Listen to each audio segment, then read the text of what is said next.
নমস্কার।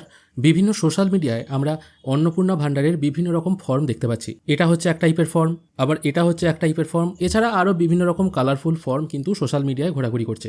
শুধু তাই নয়, অন্নপূর্ণাভান্ডার.com বলে একটি ওয়েবসাইটও চালু হয়ে গেছে। প্রথম যখন যুবসাথী প্রকল্প চালু হয় তখনও কিন্তু যুবসাথী প্রকল্প নামে অ্যাকচুয়াল এমনভাবে ওয়েবসাইটগুলোকে ডিজাইন করা হয়েছে, দেখে মনে হবে ওগুলোই যেন সরকারি ওয়েবসাইট।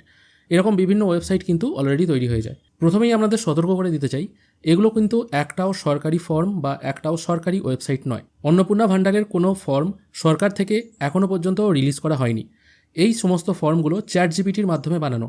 আপনিও যে কোনো ফর্ম, যে কোনো কমেন্ট দিয়ে চ্যাটজিপিটি থেকে তৈরি করে নিতে পারবেন। তাই এই ফর্মগুলো আপনারা ফিল আপ কেউ করবেন না, বা ফিল আপ করে কেউ যদি জমা নিতে আসে তাকেও দেবেন না, এবং আপনারাও কোথাও গিয়ে কিন্তু জমা নেবেন না। সরকারি কোনো দপ্তরে তো জমা নেবেই না, কারণ এটা চ্যাটজিপিটির মাধ্যমে একটি বানানো ফর্ম।